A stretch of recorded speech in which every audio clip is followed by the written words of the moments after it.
Good morning. Thank you for coming. Yeah, I know.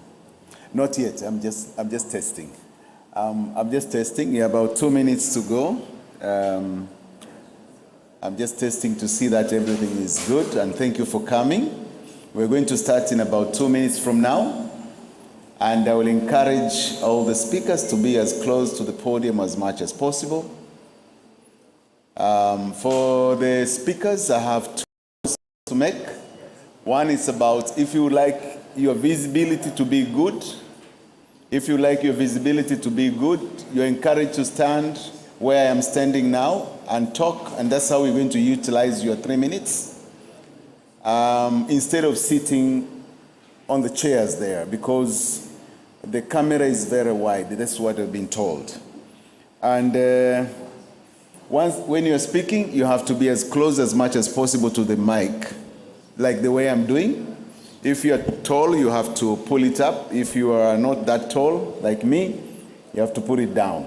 Those are the only two announcements. And once more, thank you for coming. My name is Geoffrey Kirenga. I'm going to be your moderator today. We have 1 minute to go. There are those ones who are in the room, but also we have people online that you have to take care of. Thank you.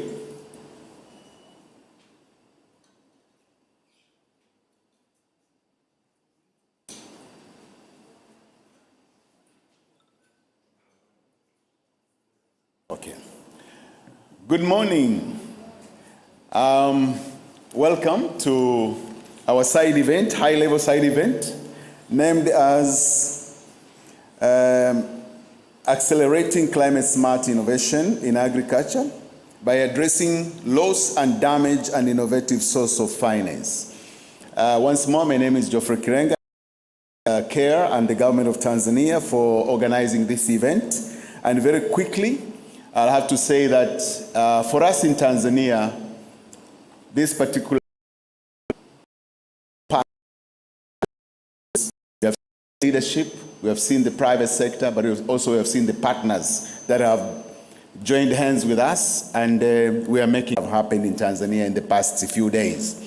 Having said that, very, very quickly, it is very important to use visual aids. And for that reason, we have two fantastic videos that have been prepared to help us setting the ground.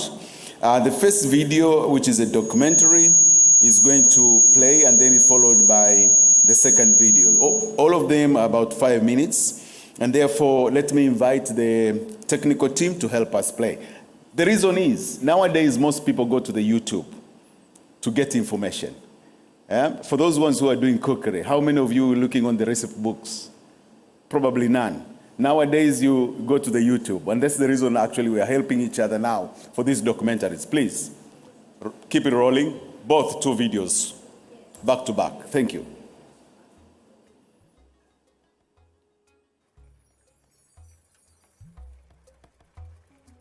Kabla ya WWF hawajaja kutupa mafunzo ya kilimo hifadhi, tulikuwa tunalima tu kilimo holela ambacho tulikuwa tunatumia kulima na kumwaga tu mbegu, tulikuwa tunachukua kwenye vyupa na kupita kumwaga tu shambani mpaka tunapita kufukia kwa kuvuruga wa mkono.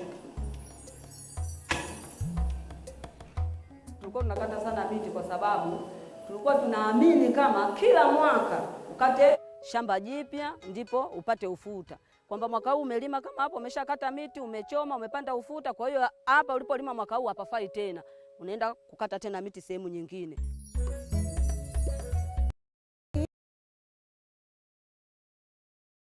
Na matawi ulio wote ndio huo unanyooka tu. Kwa sisi, kwa jinsi tulivyokuwa tumejijenga kiakili yetu, tulikuwa tunaona tunavuna vizuri, lakini baada ya kufika na kumbe kilimo kile tulichokuwa tunakitumia sicho ndicho pendeza kama hivi unavyoona, yametia kwa wingi matawi. Kwa maana kilimo hifadhi sisi tumejifunza kuachana na kilimo cha kuhamahama ambacho tunapoteza rutuba kwa ajili ya kukatakata miti ovyo.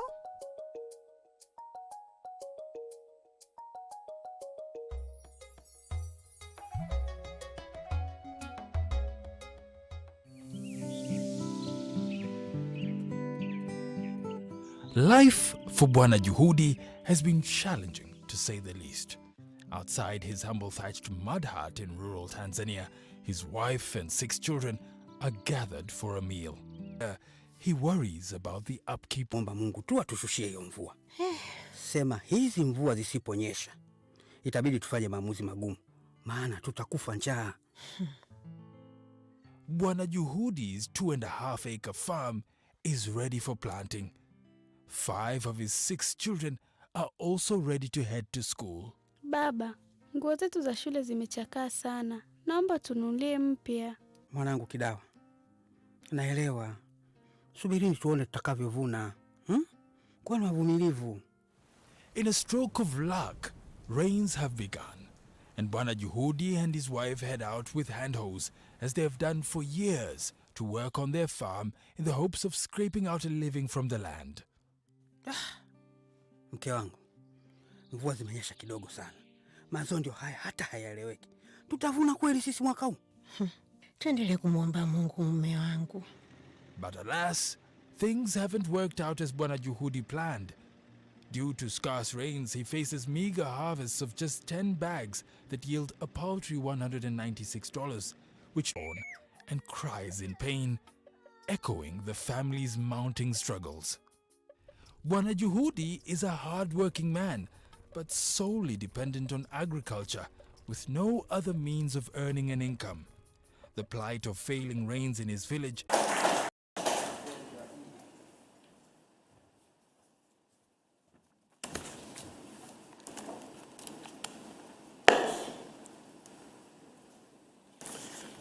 Distinguished delegates, ladies and gentlemen, good morning.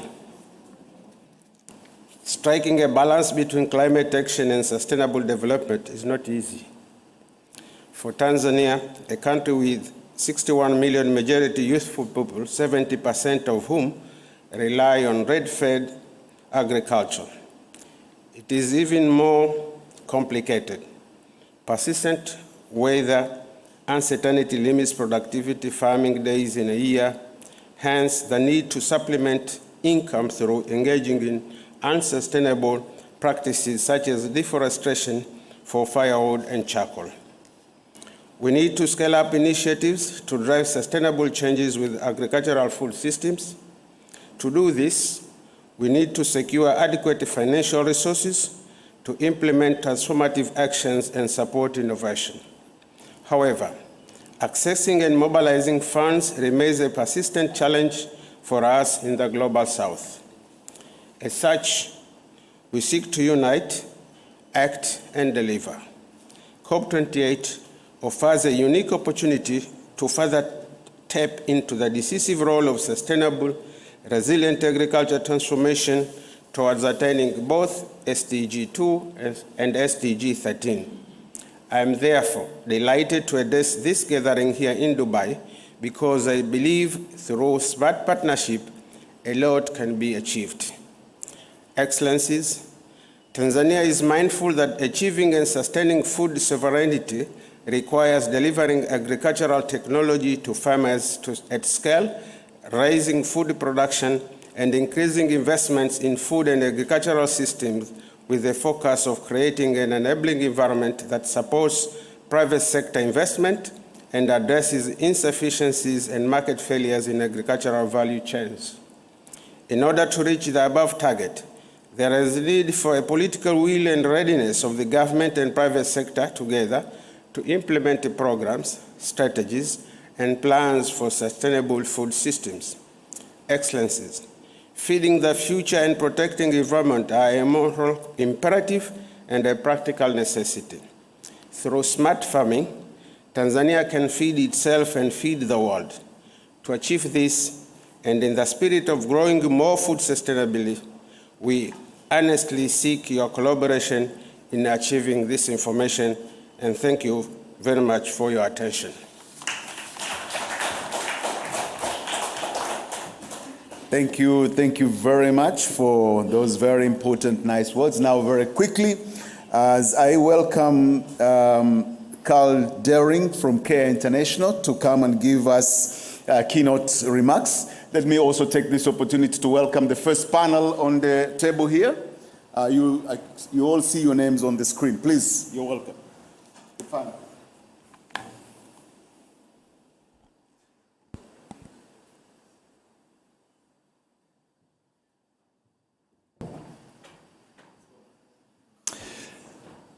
Thank you, Jeffrey. Honourable Representative of the Vice President's Office, distinguished delegates, friends and colleagues, it's a pleasure to be here today. Tanzania was my adoptive home for several years, so it's really great to see faces that I recognise, and thank you for your attention. I'll be very brief, Jeffrey. I just want to thank the conveners and thank you all for being here today. CARE has a long history of collaboration with the Government of Tanzania, and I want to talk a little bit about our global strategy, just to describe to you that our mission is the reduction of poverty and the advancement of social inclusion and justice. And in our global strategy to 2030, there are three relevant impact areas that are of importance to this discussion. One is the right to food, water and nutrition, which is clearly important to the Government of Tanzania, as we've just heard. Another is gender justice, and a third of relevance is, of course, climate justice. And all of these impact areas are closely related.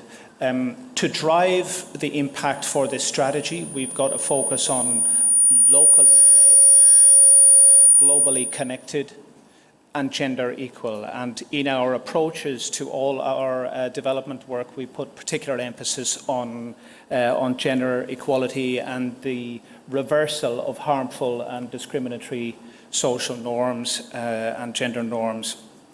As part of our work in Tanzania, I want to just refer to a couple of innovations. One is around extension and the advancement of gender equality through innovative extension approaches. And we've been working with the government and indeed the SACOT Centre and many other partners, including that's been developed over several decades. That has a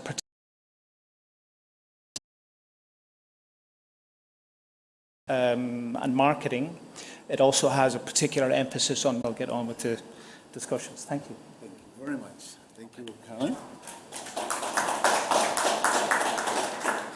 To women and youth, and that's how we address issues of gender in Tanzania. The crops and also the value chains that are involved, many of them are very, very much involving our youth and women. With that said, let me take this opportunity now to invite the first panel, where the first speaker will be Prudence Masako. But before I welcome you here, the question is, why and which climate-smart innovation in agriculture and East and Southern Africa are important? We are all here. Finance is very important. And that's the reason why we have such a panel, and we're expecting each one of them to respond, bringing and sharing their experience in that particular area. Madam. It's schools, but as... The reason why I'm here is because recently we've been supporting Equity Bank. So I know it's a bank based in Kenya, but that also works in Tanzania. We've also been working with the CRDB. I don't know if Kenneth is in the room. We've been working with the CRDB in accessing funding from the GCF. Altogether, if we count like the two boats and this context is in, by oils, by the water available, by the climate, by the practices, by the crops, so that we're able to better identify and prioritize different adaptation options. And if I were to conclude, because I think I have to conclude, our goal within us is to enable the private sector, to help the private sector, like in doing their fair share, in terms of like helping with investments into our agricultural sector. But also on top of being fair, it needs to be safe. Because we will never get the private sector to involve, especially the banks, if they see the risk as being too high, if they see like no support, and if they see like there is no real risk-adjusted returns for their work in the agricultural sector. Different angle. I think when it comes to climate-smart agriculture solutions and all that, I think there are some things that we need to start thinking and maybe thinking deep. For some reason, we've still stuck to them, and I think it's important to start interrogating those things. And by the same extension, there are some things which have offered solutions in other countries, but for reasons that you and me know, we have not actually brought them into as part of the solutions. So I'm looking at, for example, things to do with insurance, which are supposed to give us resilience, but for some reason we have not accommodated them. But I'm looking at governments ensuring that greenhouse gas emissions, enhancing adaptation, which for the farmers and for the community, but also to ensure that we increase productivity. Why am I saying this? It's because there are a number of those CSA technologies that we promoted over the years, and my institution is one of the institutions that have promoted a number of those in my country, but also part of some of the Southern Africa. For example, the issue of solar-powered irrigation schemes, which we've seen farmers benefiting from that. We've also make decisions and be able to also even integrate with their own locally generated information. So this we've seen helping farmers to be able to implement certain technologies that I've already mentioned, some of them, in a way that would actually enhance their own productivity and also even food security. But if we are going into this, I think one of the colleagues also, coming with each and every rainy season. So we need to actually improve on that part, but also issues to do with finding other innovative ways of financing. For example, taxes, carbon levies. This can be actually some of the innovative financing sources within the countries or even within the regions that can actually be able to generate some funding to support some of the farmers that are actually relying heavily on their own pockets, but also they are actually low income. Thank you. Thank you very much, Julius Ngoma. Now, we are just concluding the first panel, and I will encourage you to have another round of applause for them. As you take your seats, please, we will have the second panel, and then we'll have a joint opportunity to respond to the questions at the end of it, in the interest of time. Now, you will notice that I've skipped Tanzania because we've been favored by many speakers here at the podium, and they will try as much as possible to be close to the mic. We're going to have the first speaker, Sixbeth Mwanga from CAN Tanzania. The floor is yours.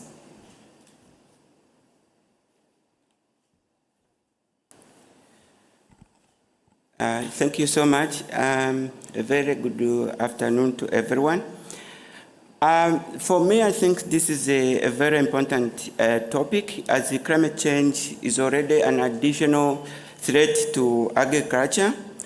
And for me, the entry point, first I should say that my organization is a think and do tank. We do the policy work, but of more important, we do some work on the ground, which is the do itself. What we have learned in the last few years has been the question of water. If at all there is a super prolonged drought, and again, when we have so much water, then it ends up being a crisis again. But water, first, the utilization of underground water to support agriculture. But again, if it rains too much, harvesting, capturing the running water again so that it can provide service. This includes also building what they mentioned earlier, the charcoal dams or the earth dam if we want with the running water, and then the boreholes, which again are powered, because the question of energy to get underground water to the farmers is a very serious question. The technology, which is a bit sober and can be cheaper to provide water from underground. Important one. The other thing is what my colleague Julius mentioned, the question of climate services, both from the MET, the National MET Authority, and the local knowledge climate services. how the two comes together so that can give power and provide needed information to farmers, what to grow, when, where, at what time, and all this are together. And again, the role of digital, I think Kea mentioned it already, the role of the use of SMS to reach farmers who are very far, the pastoralists, the fisher folks who are going to the ocean for fishing, the forest users, and all this together. And the last, I think for me, is the question of market. It has been, I have witnessed a lot of push so that farmers can produce more, and then they compete. Then everything, they have so much post-harvesting, the losses, and all this together. I think it is very important for the farmers to grow. Then we should be also working harder to make sure that there is market so that they can sell, and then they don't end up losing everything. Thank you so much.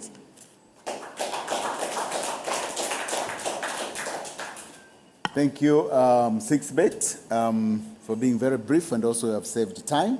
Now let me invite Dr. Lucy Sendi, a consultant from Tanzania, who is doing a great job in advising the government as well as the private sector on how to address issues of finance, but also environmental issues in totality. Please welcome. Thank you very much. In this panel, I'll focus my presentation to linking gender into climate action. As the moderator said, I'm an advisor, but also I work with a number of organizations, both from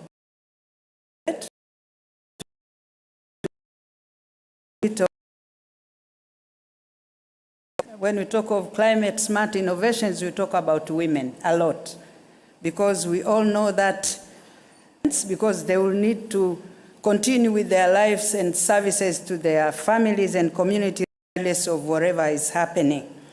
In most households in Tanzania, and I think in other countries, women play a very great role of making sure that the adaptive capacity of the household is maintained.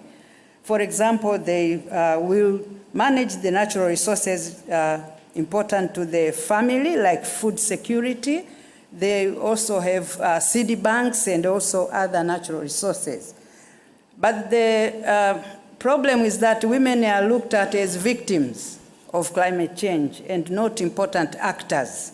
Most of the time when we talk about women, we talk that they are affected by climate change, but we forget that these are the main actors of building the adaptive capacities of communities in our countries. So another constraint is that women's priorities are marginalized because they are not on the tables for discussions and for policy making.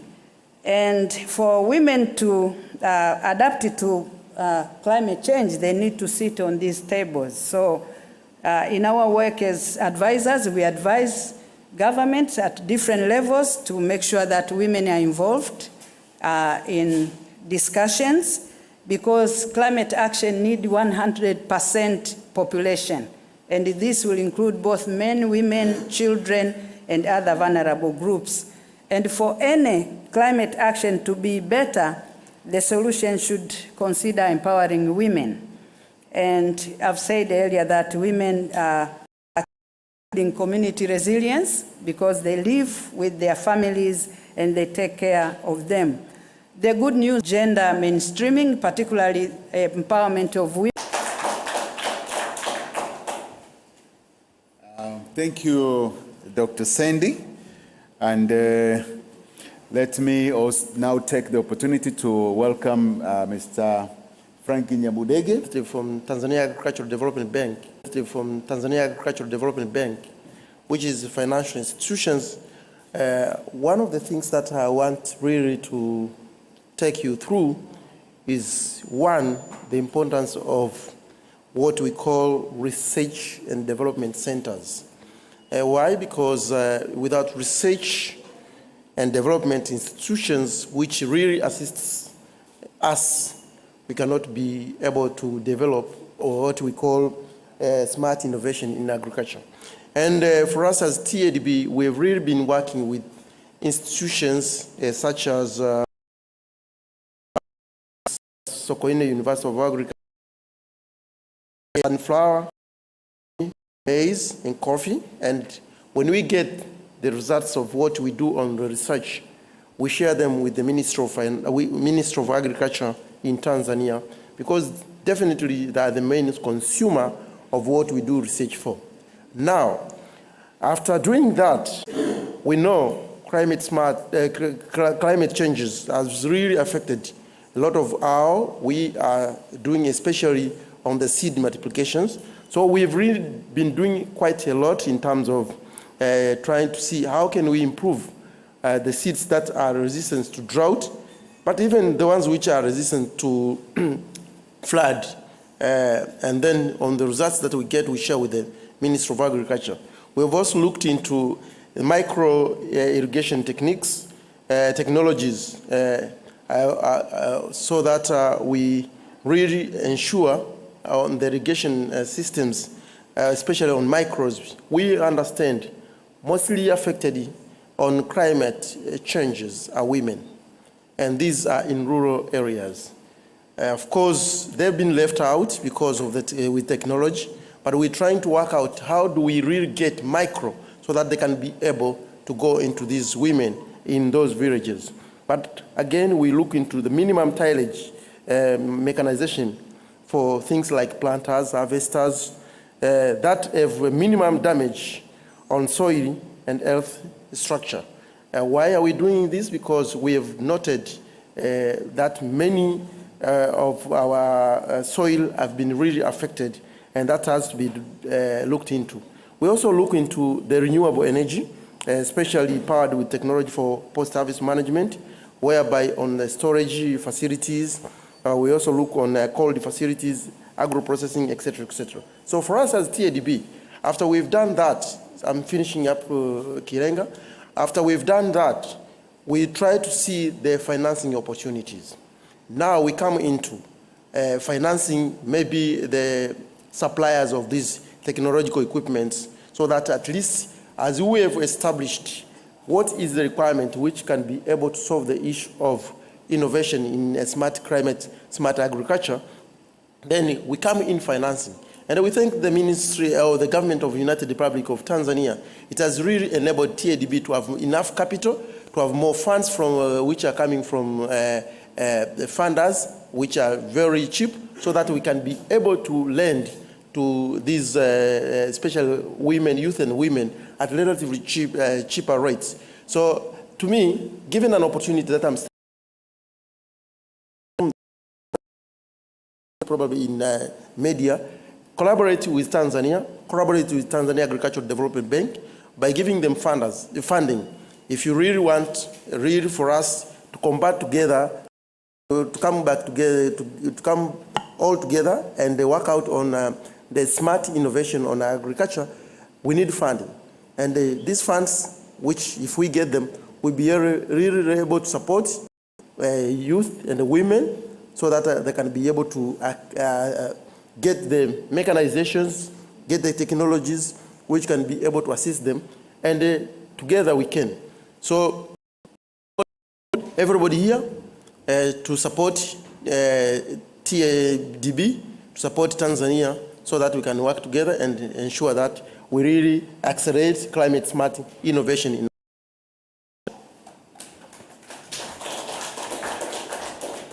Thank you, CEO Nyamudege. You know, the people with the money, they have to have time to tell us on how we can get that, those resources. And since we're talking about accessing finance, that's the reason why I've given him so much more time compared to others. Now, let me take this opportunity to welcome my sister, Hawa Mwichaga, from President's Office, Regional Administration and Local Government in Tanzania, to share your experience. I know you are one of the most experienced people that have worked in the local government all the way to the government level.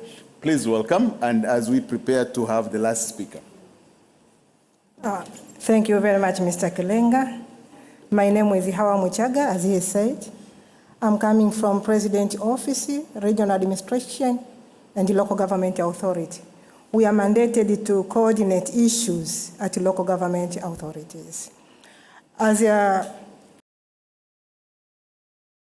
working with different ministries, Ministry of Finance, Ministry of Agriculture, Vice President Office, deals with the environment, but administratively, our ministry coordinates 184 local government authorities, and we have more than 12,000 villages. In terms of climate issues, our local community are highly impacted with the climate change. In Tanzania, we have this decentralized framework, and the local governments are empowered to own resources, manage it, and benefit from the resources surrounding them. In terms of forests, 60% of the forest in Tanzania mainland managed by local government authorities. Wildlife, most of the years, they are just occur in local government authority. And where in this area we have different human intervention. In forests, conservators, so there is a lot of conflict. So we needed to put more emphasis. We needed to support local government authorities to conserve resources, to conserve forests. As we said, the resource that pay is the resource that stay. If people realize that forests are not benefiting to them, they will cut down. They will scale up for agriculture. So we needed to have innovation in energy, especially clean cooking energy. As a PRAG or as a government of Tanzania, under President Office, Regional Administration, and the local government, we manage more than 14 million students, primary and secondary schools. These students, they need to have meal during the school days. And normally we use firewood, we use charcoals. This is unsafe energy, and now we need to shift to clean energy. Apart from that, within those forest areas, people, they scale up for agriculture. It is very hard to say, no, stop cutting down the tree. We need to have technological innovation to change their mindset, to use small areas, and then to produce more. Apart from that, we have 6 major cities in Tanzania. We need to have innovation in waste management. So I call upon different stakeholders to see this is a very potential areas, very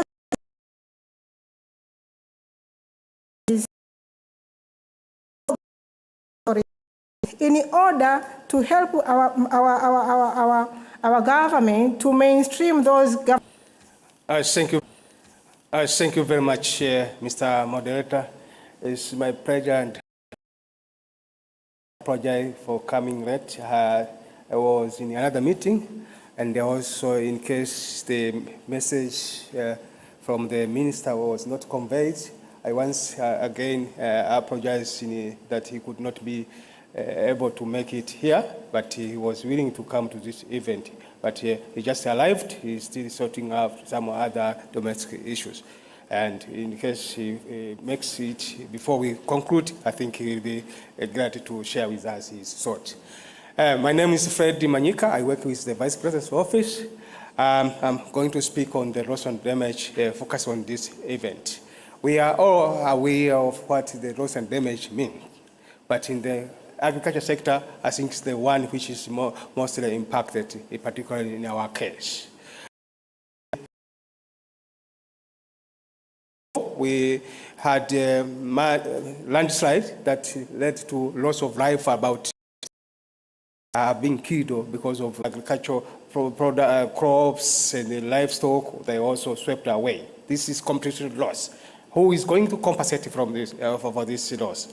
And definitely, we are pleased to have the fund now in place that is going to be operationalized. Has been operationalized. But the current amount of fund that is in the fund compared to the needs of loss and damage, definitely is not enough. So we innovate way of finding and also mobilizing resources for loss and damage that will be great. And I am sure in this room there are various financial issues in collaborators, development partners that are willing to work with Tanzania to make sure that the issue of loss and damage is well addressed. And most of our farmers are small-scale farmers, both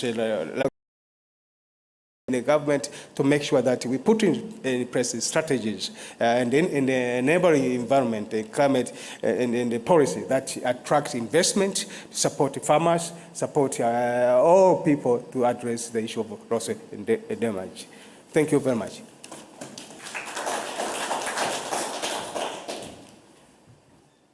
Thank you very much. Now, I don't know. BRAC works in Tanzania on similar issues. We have a lot to learn from partners in Tanzania. So we wanted to know to what extent are government... Also how you plan to finance these? You? Good question. The last one? I'm Fortunata Manyeresa from a civil society organization based in Tanga, Tanzania. Thank you for the panelists for the good presentations, man. I would address my question direct to the Tanzania agriculture, whatever. I used to support women groups because we are working with the poor community, women who have no collaterals, women who cannot offer their that includes the voices from on the ground, is the question of how innovative we are to make sure that all the voices are represented in the policies and again in the implementation. Thank you. And any other response? The second question, probably.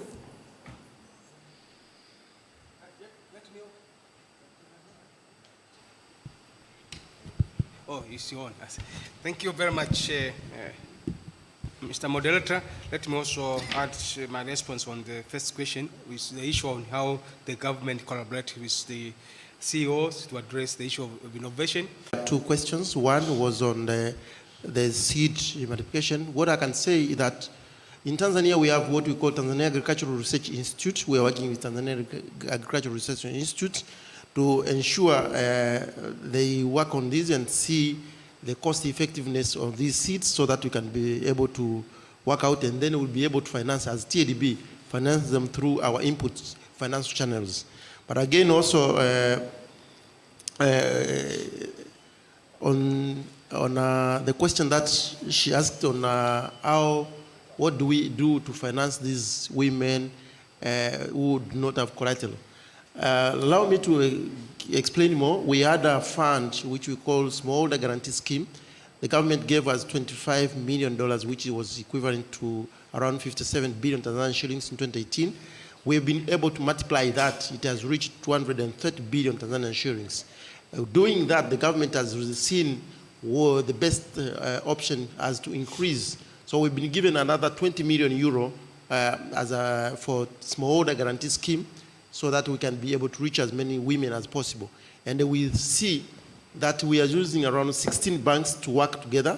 And the reason why we're using 16 banks, we want to reach as many people as possible in the country. So banks like CRDB, NMB, which are across the country, can be able to reach a lot of people, plus community banks. So we are comfortable that with the support that the government has been giving us and increasing this fund for Smallholder Guarantee Scheme, we can be able to guarantee a lot of women and youth whom do not have security.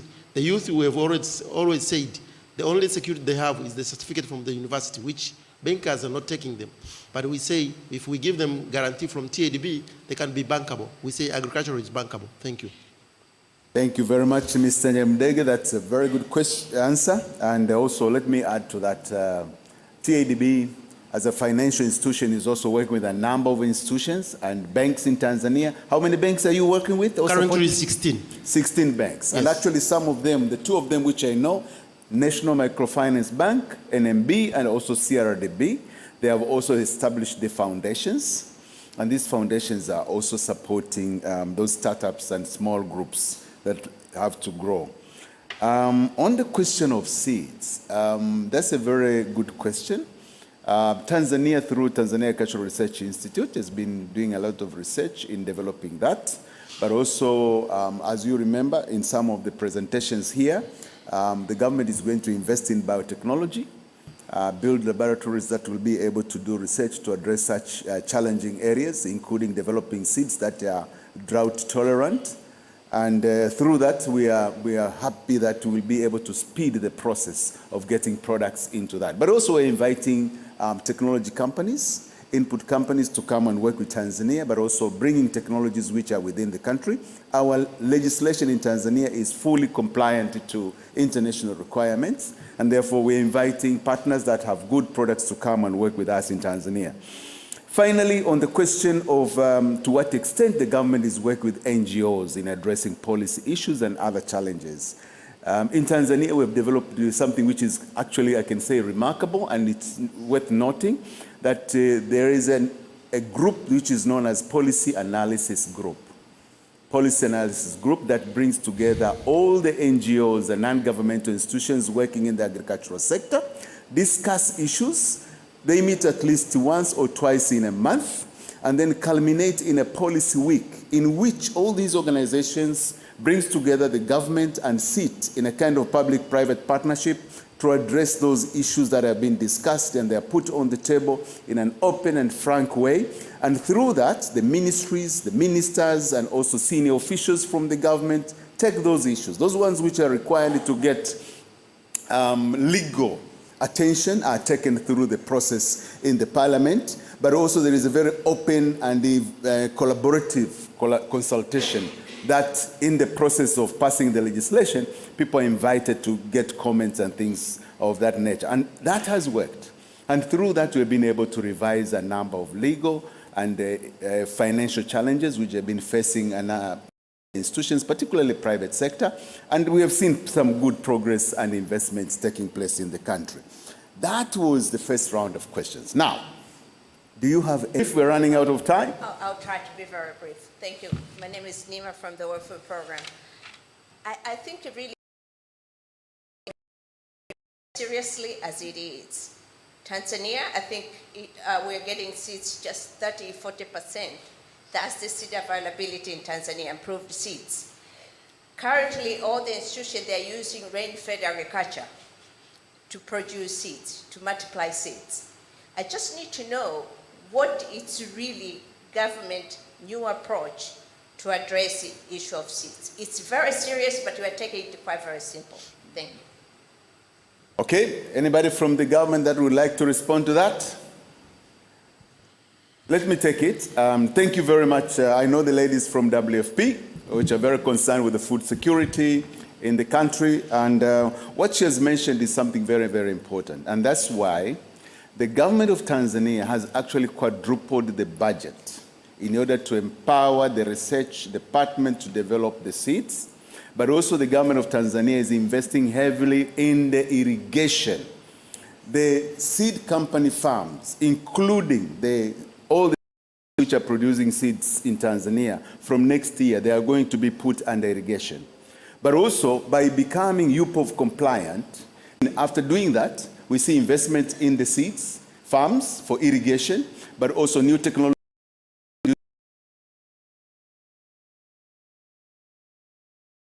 Varieties of seed, and Tanzania, for example, right now, as we speak, is actually exporting horticultural seeds. Which some of them are going in the country, but also being distributed to farmers. We are starting, we are somewhere, but we have laid the foundation for that investment to happen. Another thing which is very important, let me give you an example. 5 years ago, we had only 3 varieties of potato. Potato is an important crop in Tanzania. Most of the urban fellas now are eating potatoes. Now we have 19 varieties.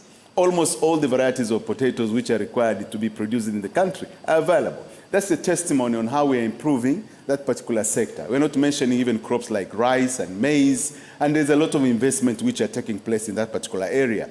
I can cite companies which are already producing significantly, but I wish I had a colleague from the seed sector to show how much the government is doing. But the indicator which I will share with you is that fact that the government has quadrupled its research and development, and most of it is addressed in the seed and in the infrastructure, especially for irrigation. We are somewhere, and I think what can I say? The decision has already been made. We are going to be a surplus producer of seed very soon, and we'll be supplying the seed in the Eastern African market, and we know we can do that. Thank you. After saying that, I think we have run out of time now as far as question is concerned. I have to manage this process. You will forgive me because I have to summarize some of the things which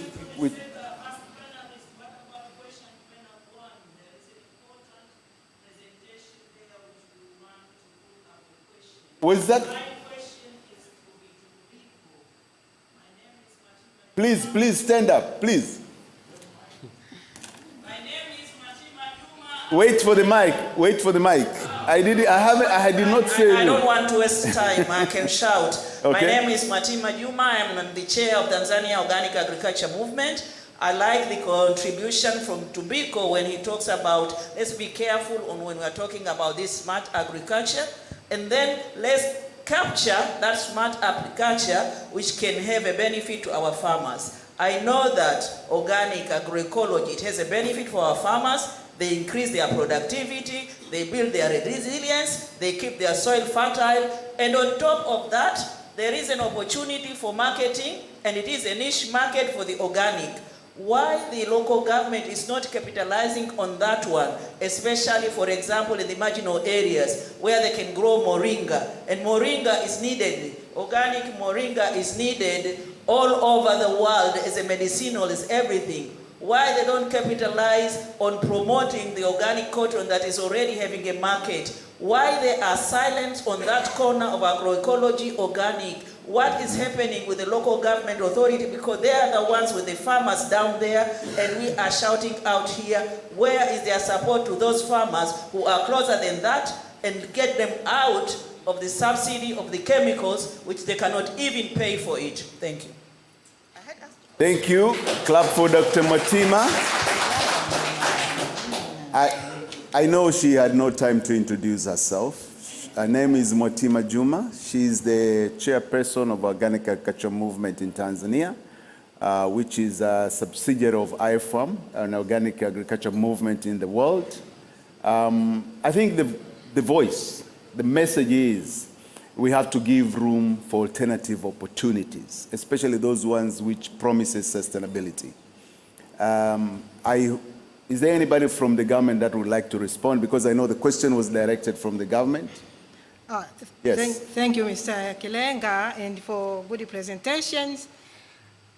Local government authority under the Ministry of under the President's office, we are working together with the Ministry of Agriculture and the other research institutions. We really want to change that things to turn our community to organic farming, but we had some challenge, including those financing mechanisms. As I said, the government have resources, but the resource is scarce. It's not enough to supply the needs for all community. So I would like to welcome the madam to our office.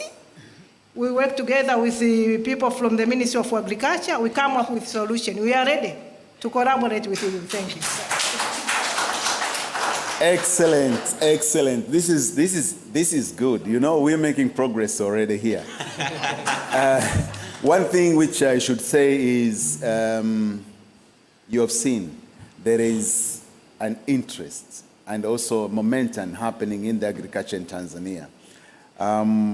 A lot of opportunities, not only for the traditional crops, but also for new markets. And having said that, I was going to attempt to summarize what the panels had said, but I see there is no opportunity for that. But again, as promised, they spoke about the financial issues, how to access that. But also I think the important thing that was mentioned there is about the establishment of the Loss&Damage Fund and how that can be accessed. I think the financial institutions in Tanzania, but also the government and non-governmental institutions will be following this very, very closely. Tanzania is a participant in that particular process. I beg that we, as part of the Global South, you make sure that our voice is heard in that process. Finally, I would like to appreciate the effort that is being done by the financial institutions to empower the local organizations, but also the government of Tanzania. I'd like to also to thank the contributions done by the non-governmental institutions here today, ably represented by CARE International, but also we see UN bodies being represented. And finally, more importantly, is also the participation of the government of Tanzania.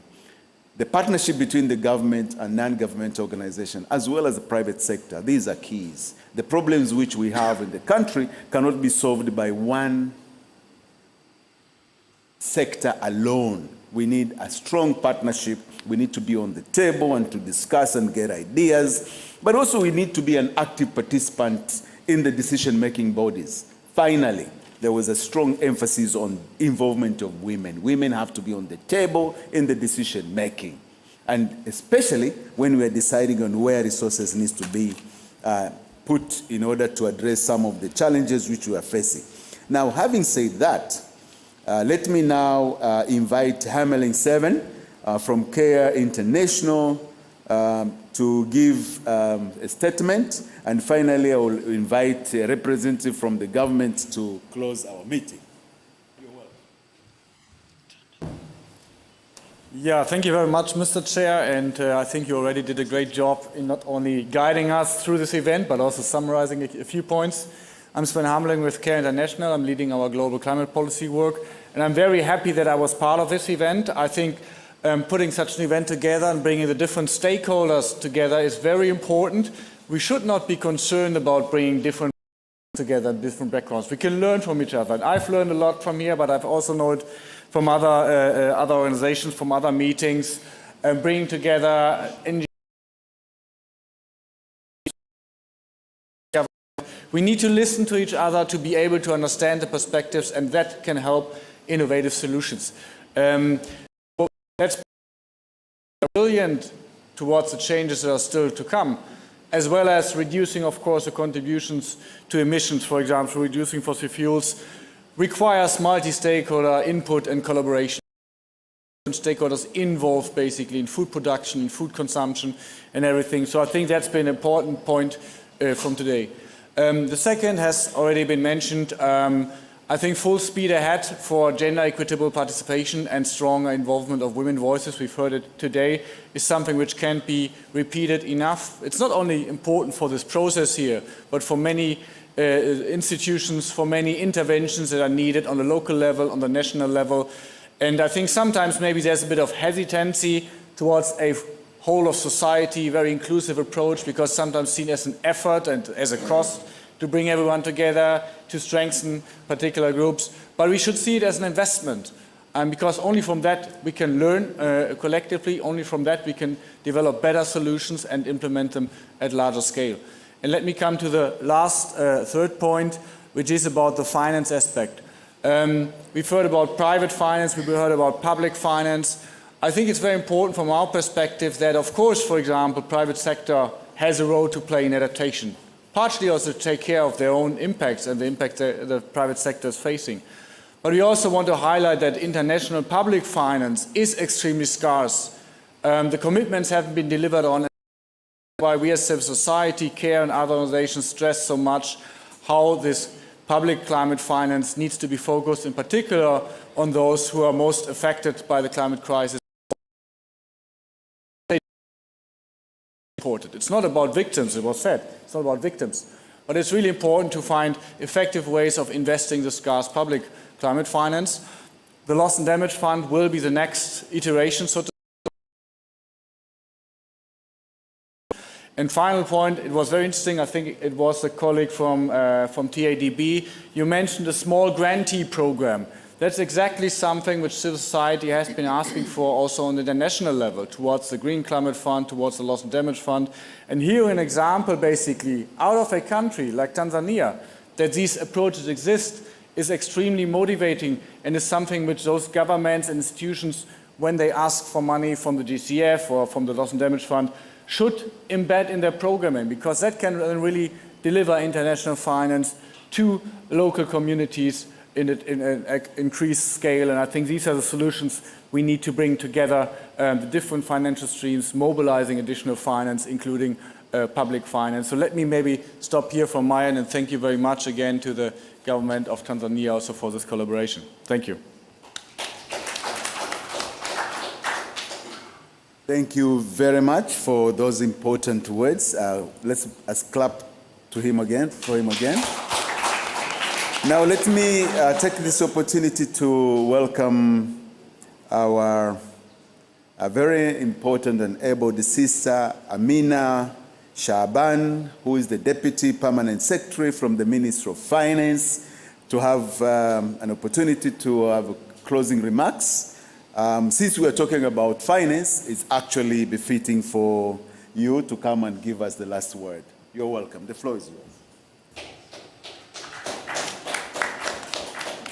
Thank you, moderator, distinguished delegates, panelists, ladies and gentlemen. Good afternoon. I wish to thank you for your participation in this side event on agriculture climate smart agriculture for addressing loss and damage and innovative sources of finance, organized by United Republic of Tanzania. This is a testament of how much you value collaboration and partnership for the development of agriculture sector in Tanzania. Excellencies, we welcome your support for the Tanzania Agriculture Program for Farmers as an adaptation measure to climate change. Your valuable contributions as financiers, technical capacity providers, trainers in climate smart technologies, and implementers will be highly valuable. Together, we can take urgent action by adopting and building on the latest evidence that sustainable food systems contribute to better and more viable outcomes for transforming rural communities into viable business entities. The government continues to increase the agriculture budget, whereby it increased from Tanzania shillings 569 billion in 2022-2023 to Tanzania shillings 954 billion in 2023-2024 fiscal year, and will continue to increase the budget each year with the aim to achieve 10% growth for agriculture sector by 2030. Domestic resources and official development assistance, ODA, have not been sufficient to meet the demanded investment in agriculture. Moreover, climate change financing has not been forthcoming in the amount needed to finance climate smart agriculture.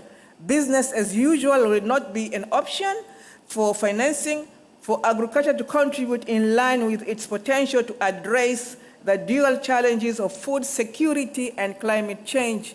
Higher levels of financing and more innovative approaches will be required. Our main objective is to ensure that no one is left behind in our journey towards the transformative and inclusive food system in Tanzania. We strongly believe in you, our trusted development partners, NGOs, civil societies. Once again, your commitment will be a cornerstone of change, and the government of the United Republic of Tanzania keenly anticipates your collaboration in this endeavor. Going forward, the government of the United Republic of Tanzania welcome development partners and all stakeholders to join efforts in mobilizing resources for climate smart agriculture. And I thank you so much for your attention.